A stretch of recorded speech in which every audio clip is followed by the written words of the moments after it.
You know what? I'll watch this one. But if you have anything else unknown, feel free to share it. It's fine. Okay, Epic History TV, again, my favorite like history channel. There's a lot of channels that are more popular probably, but again, for me, what I love about this channel is like the writing, the narration, and the presentation is the best. As I always say, like I'm not crazy about like the hand-drawn cartoonish channels. Like I understand their appeal, but I much prefer something like this that tries to use a lot of like historical painting and you know, use quotes and a lot of stuff like that. And also like less joke, you know, much more like serious about the subject. So again, as I always say, like I respect a lot of the history channel, but as far as like presentation, this is exactly what I'm into. So that's why I love this this channel. And yeah, so this is the history of the Mediterranean superpower, the rise and fall of Venice. Let's go. The extraordinary city of Venice, queen of the Adriatic. It's a cool city. Behind the elegant facade of its famous domes and canals lies the dramatic history of a 1,000-year empire, a maritime republic, and formidable naval power. But this great city had unlikely origins.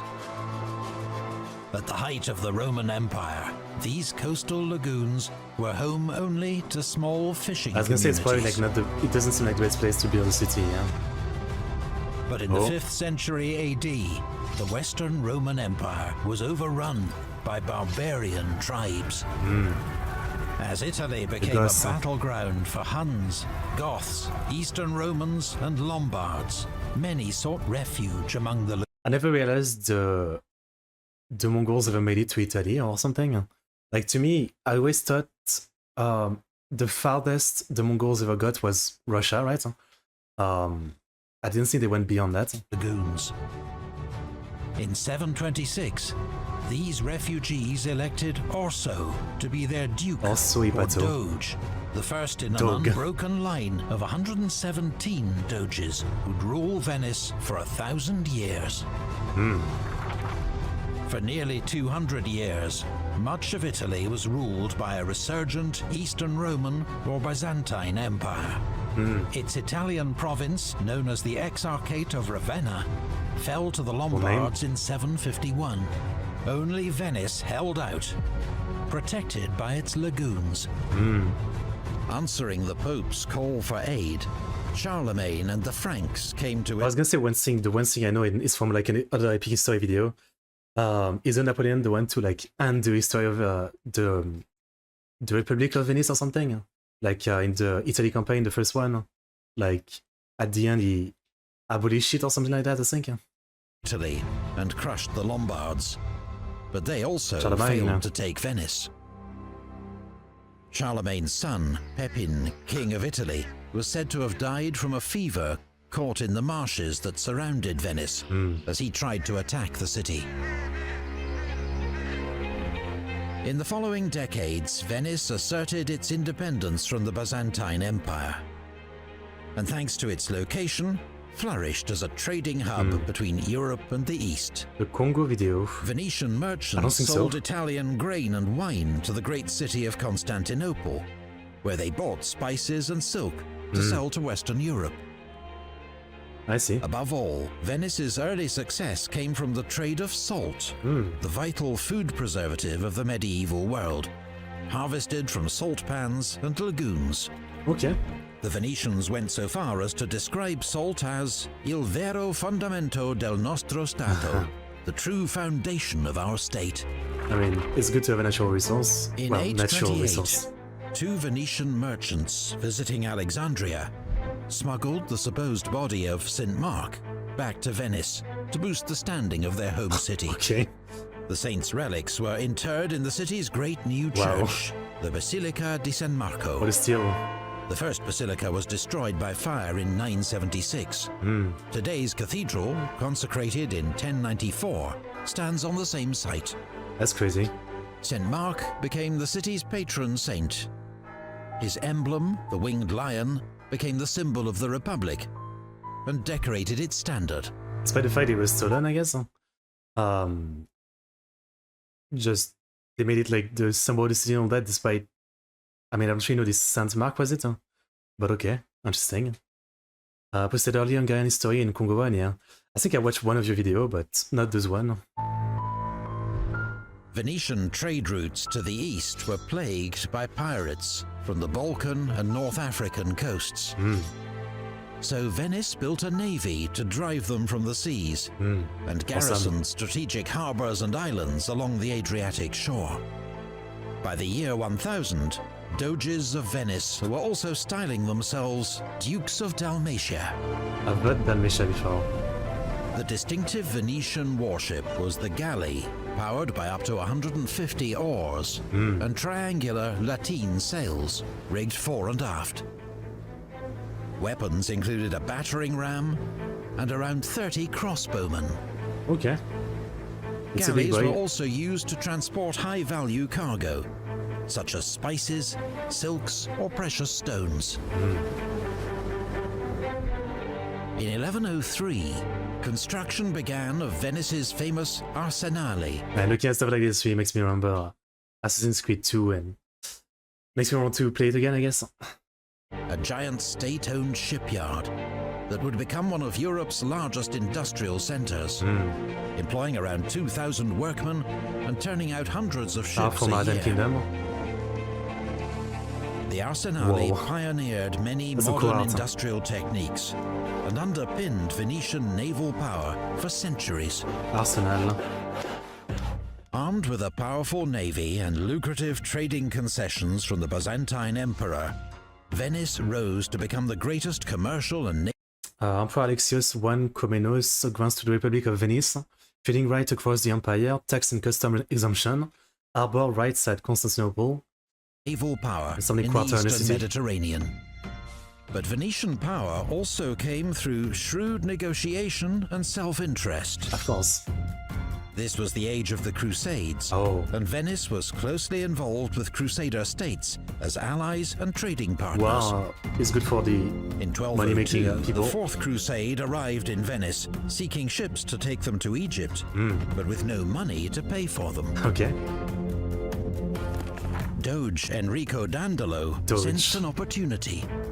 In exchange for loans, he first persuaded the Crusaders to capture Zadar for Venice. Okay. Then, relations having soured between Venice and the Byzantines, to attack Constantinople itself. Damn.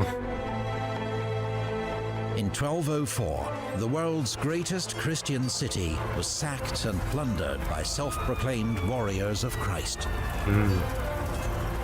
Well then. Venice took its share of the loot, including most famously 4 bronze horses from the Hippodrome of Constantine, Is that the horse that Napoleon later take for the Louvre? which found a new home on the facade of St. Mark's Basilica in the center of Venice. Yeah, that might be then. Damn. They look really... Wait, the originals are on display inside St. Mark's Basilica, okay. Maybe we give them back, if that's the one I'm thinking of. They look really awesome. Doge Enrico and the Crusaders carved up the Byzantine Empire between them. Venice got the islands of the Aegean, Crete and the strategically placed ports of Modone and Korone, Yeah. known henceforth as the Eyes of the Republic. Really taking strategic Empire points. Huh? brought Venice unprecedented wealth and power, but fueled a bitter rivalry with another Italian maritime republic, Genoa. I've heard of Genoa. For more than a century, these two Italian city-states vied for supremacy in the eastern Mediterranean, their wars ranging from the Levant to Sicily, the Aegean, Black Sea, and Adriatic. During these wars, a Venetian captain named Marco Polo was taken prisoner and used his time in a Genoese jail to dictate an account of his travels in China. Interesting. The rivalry became a regional conflict. I don't actually know that much about Marco Polo. Like one time there was like a Marco Polo TV show, which I watched a season or 2 of, but it was like, you know, I'm not gonna assume it was very historically accurate. Like the main character was really like, you know, the super handsome, cool guy, super good at fighting type. Like it was that kind of show, so it seemed automatically, you know, they just based it on a person, but then they just Probably just tried to make some fun adventure show. I think that's what it was. So I guess I don't really know much of his actual story and story. Genoa making alliances with the Habsburg Duke of Austria, the King of Hungary, and Padua. Venice with the revived Byzantine Empire, Cyprus, and Milan. The fortunes of war ebbed and flowed until in 1379, Venice came under attack from land and sea, with a Genoese force occupying Chioggia, just 15 miles south of the city. But Venice miraculously turned the tables, using galleys armed with gunpowder artillery for the first time to trap and capture the Genoese fleet. Very nice. The wars finally ended in 1381 with the Peace of Turin. Venice had to make significant concessions. Give Dalmatia to Louis, King of Hungary, remove forces from the island of Tenedos, and alliance with the Greek Emperor, and the King of Cyprus, recognize Trieste as a free city. And like Genoa, had been exhausted by war. But while Genoa soon fell victim to internal feuding, Venice would stage an astonishing recovery. Thanks in large part to the unique system of government by which the Republic was now ruled. What is it? The Pope's The most miraculous city of Venice. Rich in gold, but richer in fame. Strong in power, but stronger in virtue. Built on both solid marble and the harmony of its citizens. Okay, that's a nice saying. While Western Europe was dominated by kings who claimed to rule by divine right, several Italian city-states harked back to classical forms of government, chiefly the idea of the Republic, res publica, the thing of the people. However, at the height of its power, Venice's Republic, La Serenissima, as it was known, was firmly in the hands of its nobility. Only those whose names were listed in the Golden Book, the city's registry of nobility, could join the Great Council, which appointed all senior officials through a complex system of voting and drawing lots. 1,000 members. They chose 40 of their members to form the Quarantia, who supervised economic affairs, and 200 to 300 to form the Senate, the main legislative body, attended in addition by the Republic's admirals, generals, and diplomats. Okay. The elected head of government remained the Doge. That His name is just powers funny. had been steadily diminished, until by the 1400s, he was no more, Venetians joked, than a tavern sign, a decorative symbol of power, though he continued to wield huge influence. The Republic's day-to-day government was the Signoria, made up of the Doge, the 6 members of his minor council, and 3 representatives of the Quarantia. They could be joined by 3 boards of special advisors, known as the Savi, there's already so much branches to form the full college. The Council of 10, meanwhile, had a special remit to sniff out subversion. It was a system that eventually acquired so many checks and balances that change, for good or ill, seemed both unimaginable and undesirable. And yeah, this looks like a fraction of some of the intricacies and madness of today's government, where, like, you know, you always wonder why, like, nothing gets done in timely fashion, nothing seems to ever progress, advance. I mean, when you have, like, governments, and, you know, you kind of have to when there's so much to run in the country, but at the same time, when you have so many people with different opinions, different goals, different ideas, different roles, different level of powers, all having to answer to each other, to this, to that, to this, to that, everything just kind of, like, start getting bogged down, and nothing seems to ever, like, make progress, advance, and all that. I mean, but I guess looking at this, even that long ago, you know, to a smaller scale still, there was already, like, such a freaking intricate and seemingly, like, annoying web of politics to like weave through to do anything. The Constitution of Venice, an insuperable monument of wisdom and efficiency. Gasparo Contarini. Over time, an idea developed across Europe that Venice's constitution contained the 3 classical forms of government: democracy, oligarchy, and monarchy, in perfect balance, and so ensured social harmony and stability. The myth of Venice, as this became known, overlooked the Republic's healthy tradition of attempted coups, rampant corruption, and social tension. Of course. But the Venetians did achieve something rare in the medieval and Renaissance world. A durable, stable, and effective government. Nothing is perfect, but I guess it was better than The elsewhere. Serene Republic had one further strikingly modern feature. The best diplomats in Europe, skilled ambassadors in every capital and court, sending information back to Venice in secret code from across the continent. Alright then. Venice would need every advantage, for the years ahead would be dominated by bitter wars with her Italian neighbors and new challenges to her empire.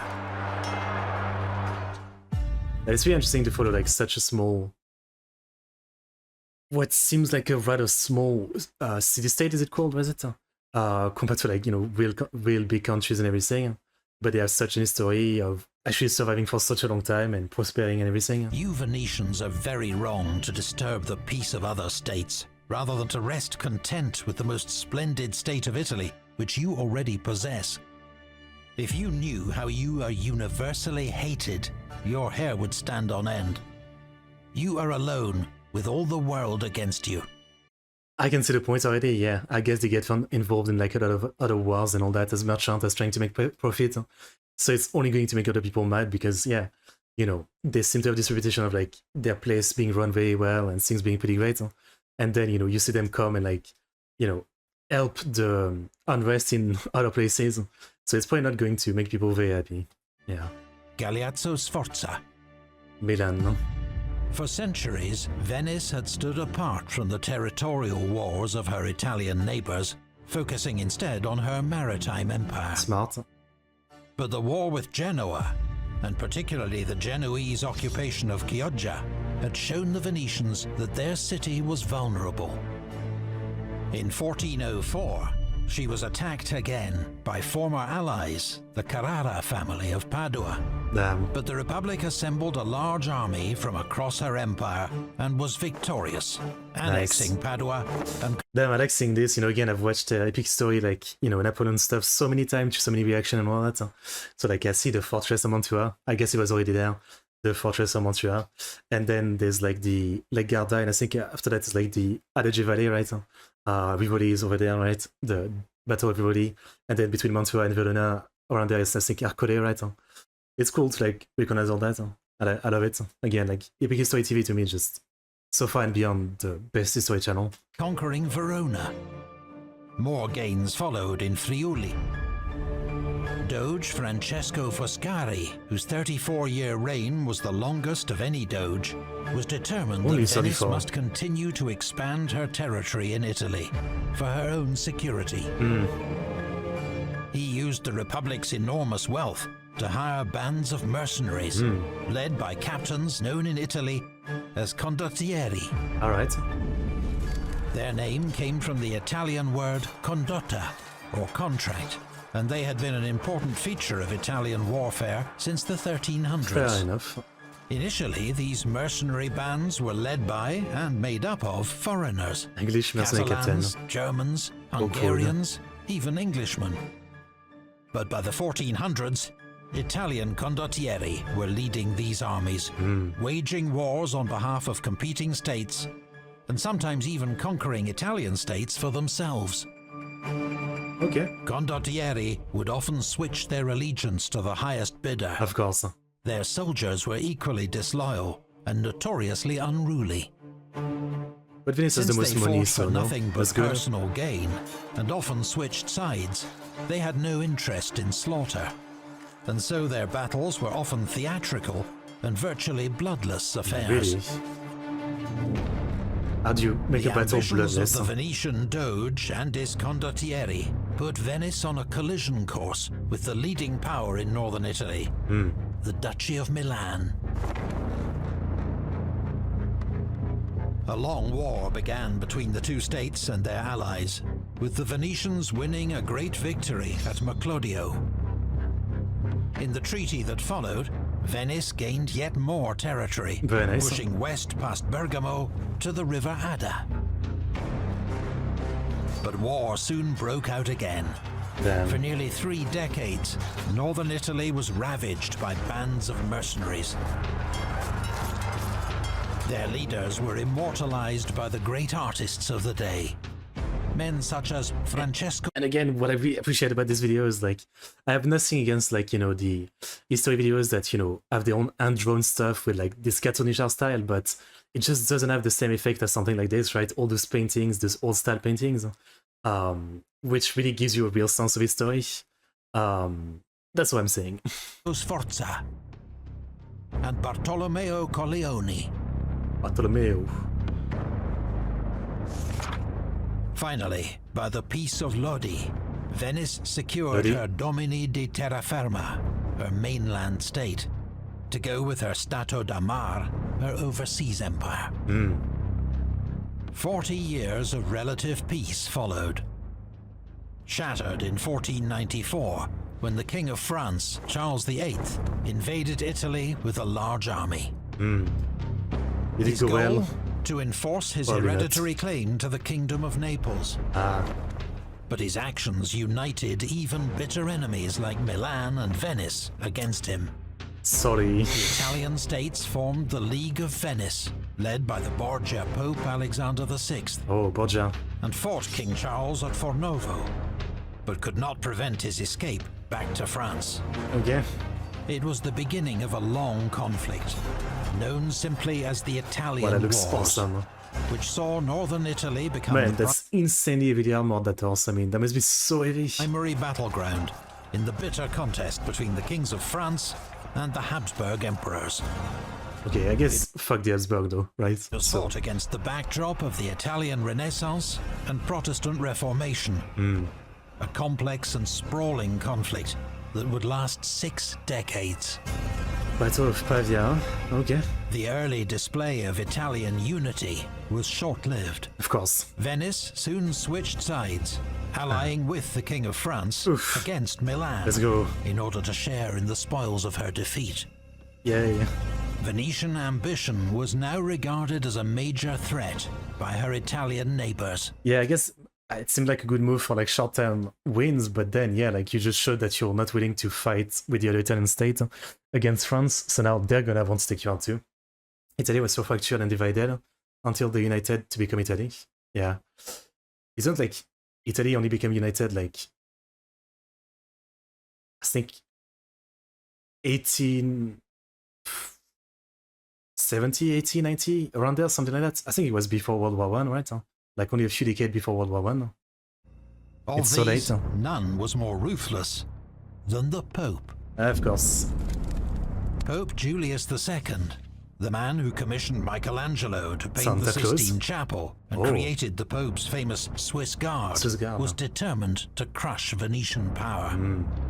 Venice, he declared, would be returned to the status of a fishing village. But why? Pope Julius issued a papal... Why not conquer it and use it because it's such a money-making place? ...decree excommunicating the entire Venetian Republic. A bold move that effectively declared open season on the Venetian state, its assets and citizens. Well... He also assembled a formidable alliance against Venice. The League of Cambrai, the mightiest ever faced by a single Italian. Okay, that's pretty bad. Like, the coalition against France, you know, I thought was pretty insane that, like, we ever made it out of it. But you're telling me Venice survives despite having this level of, like, opposition?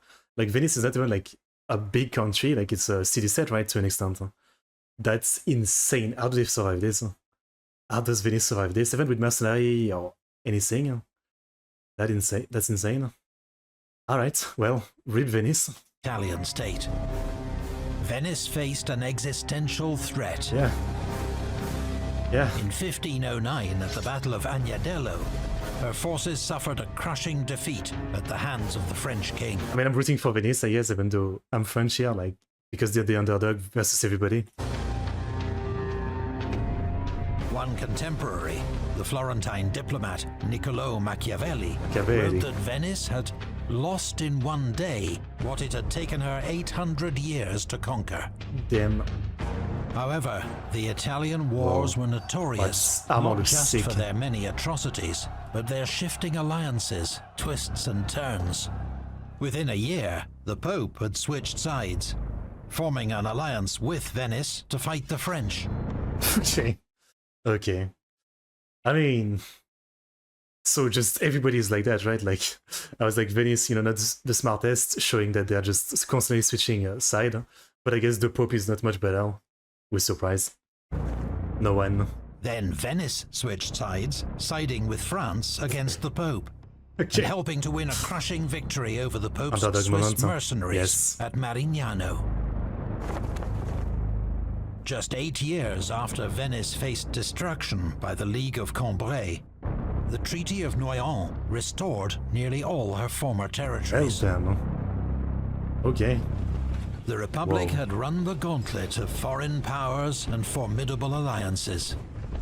But through sharp diplomacy, political flexibility, and a little good fortune, Really hard. she had survived. That's It is insane. the most triumphant city that I have ever seen. Philippe de Comines. I mean, yeah. Despite the long years of war, the Venetian Republic was a driving force of the Italian Renaissance, and the 15th and 16th centuries were its golden age. Yeah. Venice was home to great Renaissance painters, such as Giovanni and Gentile Bellini, Not familiar. Vittorio Carpaccio, Not familiar, but this looks really good. This looks insanely good. Titian, Yeah, I like that. What year was and this? Tintoretto. They said 16th century, I think. The last Naval. Architects like Palladio, Yeah, we're still like 1577 around there. and scholars like Francesco Barbaro. I'm so uncultured avant l'ambassadreuse. He was one of the new humanists who devoted their lives to the rediscovery, study, and sharing of texts from Oh. ancient Greece and Rome. I see.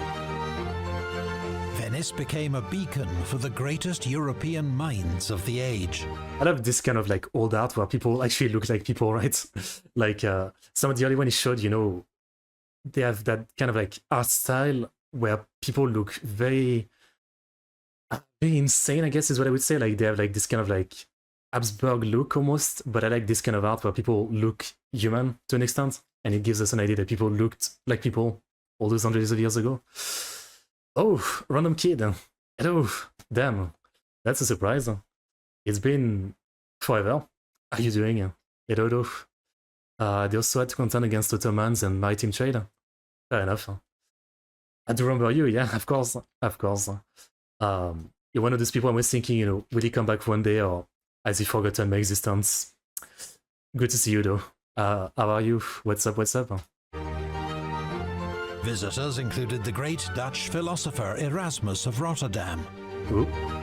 and the Italian astronomer Galileo, Yes, I know, who Galileo. demonstrated his telescope for the Doge.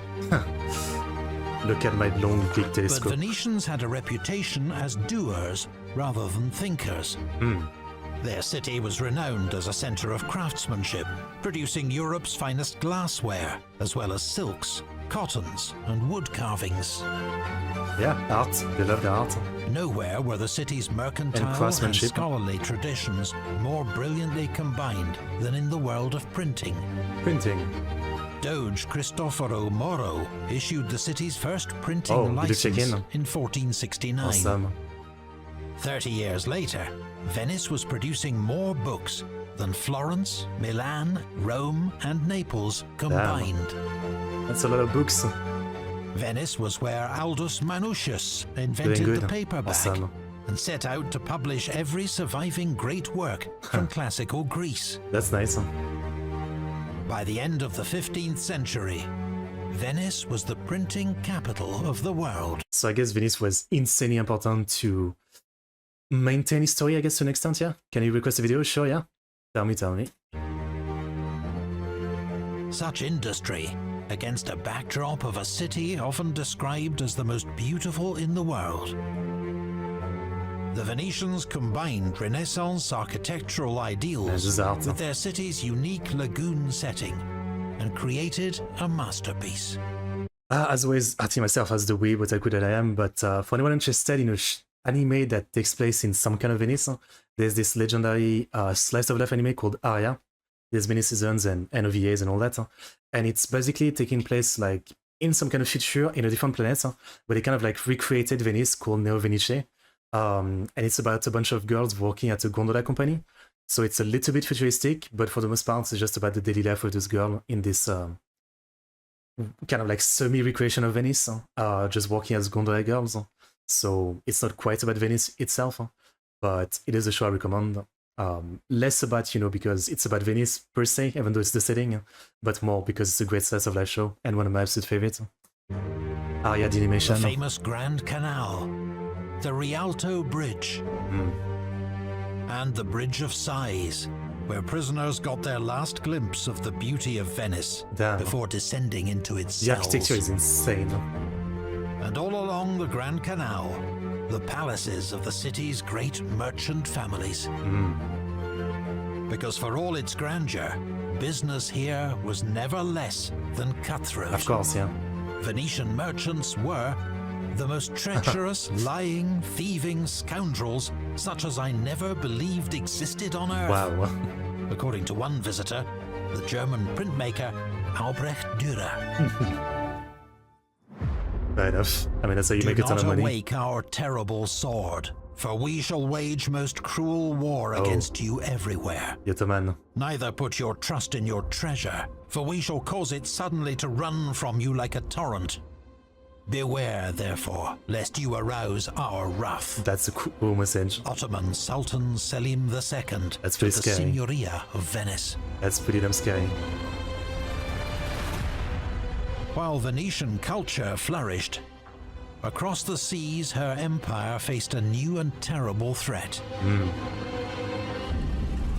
In 1453, the Byzantine Empire, which Venice had helped to weaken 2 centuries before, fell to the Ottoman Turks. Initially, the relationship between Venice and the Ottomans was businesslike. Venetian merchants were allowed to remain in Constantinople, with the same trading privileges they'd always had under the Byzantine Empire. I'm just thinking in this art there's like just deers and monkeys walking around, I guess. The Ottomans were the most powerful in the world at the time. But there could be no illusions about the Turks' next target. Mehmed the Conqueror. Ottoman Sultan Mehmed the Conqueror had the Venetian Empire firmly in his sights. Damn. The onslaught was not long in coming. Argos and Negroponte fell first, as Venice struggled to defend her empire against Ottoman military might. This conflict would last on and off for more than 2 centuries. The Venetian fleet, once so dominant, was overwhelmed by Ottoman naval forces. I guess the difference number is insane. Led by skilled admirals such as Heredin Barbarossa. I've heard the name Barbarossa. By 1500, even the twin eyes of the Republic, Modone and Corone, had been put out. Yeah, they're just as what they tell. Successive doges could only watch on, powerless. Yeah, not much you can do. The Venetian power base in the east crumbled. I'm surprised it didn't happen before, like any other like enemy taking, those like very isolated like small ports and everything kind of like far away from Italy. I'm surprised it took so long. 1570, the Ottomans came for Cyprus. The garrison of Famagusta only surrendered after an 11-month siege. In violation of the terms of surrender, the Venetian commander, Marcantonio Bragadin, was flayed alive. That's fucked up. Huh? After a century of Venetian defeats, efforts to form a Christian alliance against the Ottomans finally paid off. Of course, there's to be a crusade. The Holy League, led by Venice and Spain, sent a powerful fleet east. They met the Ottomans in the greatest galley battle in history at Lepanto. The Venetians, fired on by their desire to avenge Bragadin's terrible death, led the Christian fleet to a stunning victory. There's so many boats, huh? They couldn't take more isolated cities yet. They were focusing on conquering the Mamluk. I see. I'll check that out from Kid. Thank you. But for all its fame, Lepanto did little to shift the balance of power in the Mediterranean. The Ottoman onslaught had been merely blunted, not defeated. Yeah, they just have too much people, I guess. The dominion of Crete is Italy's outer defense, the gate whereby the insidious force of the Turk may penetrate, to the great hurt of the major part of Europe. Okay. Venetian ambassador Giovanni Sagredo to Oliver Cromwell. Cromwell, I've heard the name. So many names I've heard. A period of peace followed. But Venice was now a fading power. The Republic's prestige had always been linked to her dominance of the seas. Yeah. But this was in steep decline. Crucially, she'd Allied fallen with the behind British in shipbuilding technology.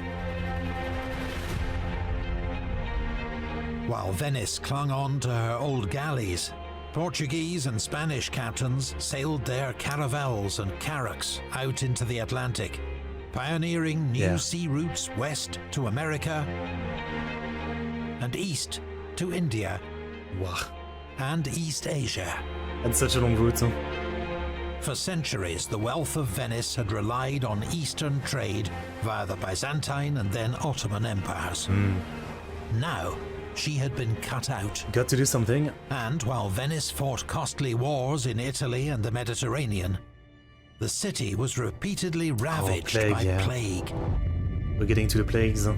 The Black Death of 1348 was the first, but outbreaks in 1575 and 1629 were almost as lethal, each killing about a third of the city's population. Oof, that's bad.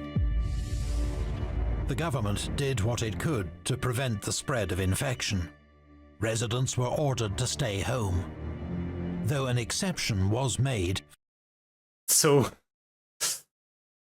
you're telling me that 500 years ago there was already like, a lockdown? There was already a lockdown? But did they wear a mask? I mean, if they didn't wear a mask, I mean, they were gonna die. I mean, the mask could have saved them. The all-powerful mask. For the funeral of the city's most famous artist, Titian. New arrivals had to isolate themselves aboard ship for 40 days. The quarantena. That's the origin of quarantine. Yeah, okay. So there was already that 500 years ago. Damn, that's crazy. That's crazy. I mean, 40 days though? I wonder if like there was any logic at the time. They were just given like an arbitrary number. Or if there was a logic of like incubation, infection, whatever it is. 40 days seems like a lot though. Quarantine. With Venice weakened by war and plague, the Ottomans sensed an easy victory. Wars during Middle Age. In 1645, they attacked Venice's last major overseas possession, Crete. The Republic rallied. History is insanely interesting. Nobility, and appeals went out to the crowned heads of Europe to fight once more for Christendom. But this... That's a cool art. The winged lion of the Saint Mark above the island of Crete. I see. Time, Venice would stand alone. Most of Crete was quickly overrun. But under the leadership of Francesco Morosini, said to always enter battle with his cat by his side, the port of Candia mounted a heroic resistance that was to last 21 years. Whoa. One of the longest sieges in history. 21-year siege? That's insane. Which means they probably had to be resupplied by ship all the time, which means that like whatever Venetian ship had to like resupply them, they had to avoid any Ottoman fleet. And yet they managed to do that for like 21 years. That's insane. 21-year siege. History brings out these things that are much stronger than fiction, yeah, definitely. Last 21 years. One of the longest sieges in history. Well done. Respect. Simultaneously, an epic struggle raged across the Aegean Sea. Yeah. Venetians and Ottomans now almost equal in naval power. The ships look crazy. Ultimately, the Venetians on their own could not save Crete. Yeah. In 1669, with many thousands dead and the city in ruins, Candia surrendered to the Ottomans. Yeah, but no shame. I mean, 21 years of like being besieged. I mean, no shame. After 465 years of Venetian rule, Crete had finally fallen. Damn. 15 years later, Venice and Doge Morosini Revenge? had their chance for revenge. In 1683, the Ottomans were defeated at the gates of Vienna, You know. and Venice joined the grand counter-offensive, known as the Great Turkish War. Let's go. Revenge. Morosini led an expedition that recaptured Lefkada and the Greek Peloponnese, then known as the Morea. I guess Morea wasn't there where Sparta used to be. I guess it was probably like so long ago at this point that it's forgotten, but yeah. Athens is over there, and I always thought Sparta, the city-state of Sparta was like under it, this little island, I guess. Peloponnese, then known as the Morea. So Morea, it was cool.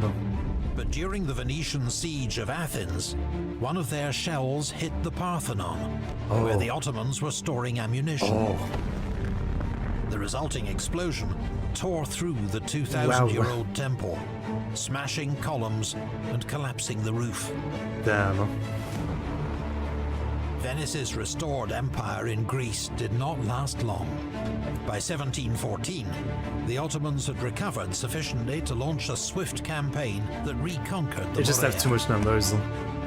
This, the seventh war between Venice and the Ottoman Empire, Seventh. would prove the last. Oh. The reason was simple. Venice was no longer a Mediterranean power. Yeah. Fair enough. She is reduced to a passive existence. She has no more wars to sustain, peaces to conclude, or desires to express. A mere spectator of events, in her determination to take no part The rise in of the events, Ottoman. she pretends to take no interest in them. Count Paul Daru. And I guess the book or the paper this is from is called Ici finit l'histoire de Venise, which means like here lies the end of the history of Venice. But I don't know when this was written, but it doesn't seem quite true. Like Venice is still okay for maybe 200 years? No? The 18th century saw Venice continue to shine as a cultural beacon. A city that dazzled visitors The with its architecture is just on a canals, whole different level. churches, opera, and art. Bereft of empire, Venice crystallized into a state of glorious, luxurious stagnation. Yeah. Rigidly conservative, incapable of reform. So it stagnates. Industry, commerce, and military power were neglected. So when the French Revolutionary Wars turned northern Italy into a battleground once more, Venice was ripe for picking. In 1796, a young French Let's general go. named Napoleon Let's go. Bonaparte, backed by a powerful army, demanded the Republic's surrender. I believe this is after, like, again, from this channel, you should totally, like I always recommended, they have a long series about Napoleon. And I guess this is after the First Italy campaign, after the defeat of Mantua, and maybe after, like, they made peace with Austria, I guess. So then, you know, like, the Directory finally, you know, decided to back him and give him a ton of troops. Yeah. And I think that's what I talked about earlier. That's when, like, he takes the horse or whatever, like the legendary horse. No, welcome back as breaking. That was one other video. The Republic's surrender. This is the end, I think. There was nothing the Doge and Great Council could do but accept his terms. Yeah. The French, assisted by Italian revolutionaries, tore down symbols of the Ancien Regime and La Serenissima's proud history as an independent republic. The horses of St. Mark That's the one I was were talking among about, yeah. hundreds of artworks crated up and sent to Paris. Sorry for stealing it. At the Feast of Liberty, the insignia and robes of the last Doge and the famous Life Golden event. Book were brought to the Piazza San Marco and burned. Ah, that's not good. Don't burn history.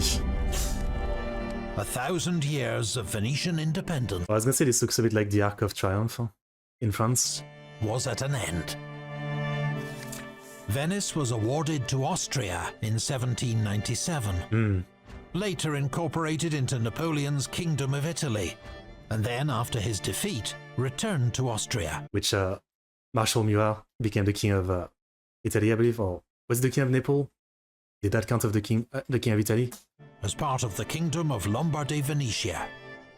But Lombardy, Venetian Venetia, yeah. patriotism had not been completely snuffed. Oh yeah, that's right. 1848, the revolutions. Epic History has like a great video about that. I recommend it too. Like the 1848 revolution, where like there was a ton of revolution in Europe, and there was like pretty great stuff with like Lombardy, Venetia. Out. In 1848, inspired by revolutions across Europe, its citizens rose up against the Austrians, declaring the formation of the Republic of San Marco. Austria gradually regained control of its Italian territories. Yeah. But Venice, aided by its old ally, the sea, held out longest. The Austrians even tried floating balloons carrying bombs into the city. The world's first aerial bombardment. Okay. Though results were disappointing. 1848 again. After a 17-month siege, Venice surrendered and returned to Austrian control. Damn. But the 1848 revolutions had stoked the flames of Italian nationalism and desire. That's what I thought. Like it's between like 1850 and like the next few decades that I think Italy finally unites. For unification. The dreams of the Risorgimento were realized in the 1860s, and Venice became part of a new national state, the Kingdom of Italy. You think that Rome stood the side though? I didn't know that. Though its empire is long gone, the splendor of Venice endures. It has remained a magnet for artists and poets. Its light and lagoon fascinating painters like Turner and Monet. Claude Monet. Its romantic waterways seducing writers from Lord Byron to Ernest Hemingway. I've heard of Hemingway. Now, La Serenissima faces the challenges of mass tourism. I would say like it's crazy to think how much of Venice is like intact in some sense to how it was. Like some of this building here, like they're in painting from like hundreds upon hundreds upon hundreds of years ago, and they're still in like such a state of you know, still being okay. It's insane. And rising seas. Yeah, rising seas, that's a problem. Venetians are fighting back where they can, successfully pressuring authorities to reroute the largest cruise ships and limit the size of tourist groups. But Venice now finds itself on the front line of the global climate crisis. There are fears that it could be engulfed by the sea before the end of the century. That's fast. That's fast. This extraordinary city, the center of a powerful maritime empire that lasted more than 1,000 years, has more battles to come. Yeah, but what can be done? Like, that's insane. What can be done? Like, how could they stop the sea if, you know, like, global warming and everything still continue? What can they do to, like, prevent Venice from just ended up as, like, fucking Atlantis? What can they do? If you can't wait for your next fix of epic history, then head over to Nebula, where you can watch our brand new Battle of the Nile video right now. Of this video.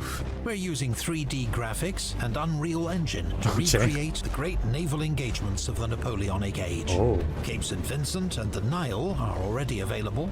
The Battle of Trafalgar. Soon. Nebula subscribers can watch these videos before they appear on YouTube, and know their subscription helps to support I think I'll react to it when it comes out on YouTube. And we're not the only history creator on Nebula. The history homepage shows just how much Nebula has to offer, including Nebula Originals, exclusive series only available to subscribers. If you liked our history of the Venetian Republic and its wars with rival powers, then we'd highly recommend Real Life Law's Modern Conflicts series. I watched Real Life Law as well. Good channel, good channel. Across dozens of episodes, they examine more recent global conflicts, from the Chechen wars of the 1990s, right up to the ongoing war in Ukraine. I really like Real Life Law. Like, I've seen comments, people saying like they're not super accurate and make a lot of mistakes. but they're still like really good video to like sum up some topic that you have no idea about. Taking an in-depth look at their root causes and major military developments. All these Modern Conflicts episodes are Nebula originals, so you can't watch them anywhere else. Well, For those that don't know, Nebula is a prestige streaming service built by creators for those who want to leave the clickbait ads and algorithm behind. On Nebula, you'll find only hand-picked I creators. have heard about Nebula for a couple of years from like History Channel. I'm sure it's pretty good. Like that seems like to be, you know, out of all YouTube sponsors, this seems to be like one of the good, actually prestige one, right? That seems pretty worth it. Creators you can trust, working hard to create original, quality content. It's the fastest growing independent video platform on the internet, and it fairly rewards creators, so your subscription actively supports channels like ours. On Nebula, you can watch our entire catalogue ad-free and see new videos like our Nelson's Battles series at least a week before they're released on YouTube. Yeah, the access. All this and a massive discount for Epic History viewers. The link in our video description gets you 40% off the annual plan. That's just $30 a year. Even better, the Nebula Lifetime plan offers lifetime access without strings for $300. It helps Nebula to fund more of its original creator-owned series. The point with like, you know, not to say anything bad about the sponsor, right? But you know, any lifetime deal on the internet is kind of bad. Like we know how fast anything can fall down or change on the internet. I feel like a lifetime deal is always kind of like throwing money away because you have no guarantee, and sometimes it might be fine, right? Like if it's $40 a year, and this service survives for like decades, then you might make up your money by taking a lifetime one. But frankly, with the way the internet is, lifetime deals are kind of like, yeah, I wouldn't take in personally. To all our existing Nebula subscribers, I wouldn't take in. And for everyone else watching, we hope to see you there soon. Good sponsor though, I mean. Thanks as always to the Patreon supporters who helped to make this channel possible. From builders such as Lee Vincent. Alright, I'll pause here, but yeah, again, obviously thank you to all the people supporting this channel. Again, I've been watching this channel for like a couple of years now. The Napoleon series, if you haven't seen it, is like basically probably like one of the best series of video on YouTube.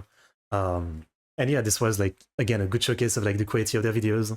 That is super interesting, man. Like, it was really lucky I didn't watch this one yet. I was going to watch it eventually. So I'm glad I did it on stream because insanely interesting. I mean, their videos are just, again, you know, they're just a cut above and just fit my taste so much compared to like so many other history channels, which I can appreciate. But again, like all of the, you know, simple and drawn art style that use only that, and they do a lot of jokes and comedy. I don't know, I prefer like a serious video like this using so much of like historical painting and a much more serious narration and art style. It just sells me on like the history of it a lot more, that's all I can say. Yeah, I love it. It's good stuff. Absolutely amazing video. So yeah, you know, from now on, maybe I'll try to hold off on watching the video, and when I do a stream like this, I'll check it out. I might do that because they're really worth it.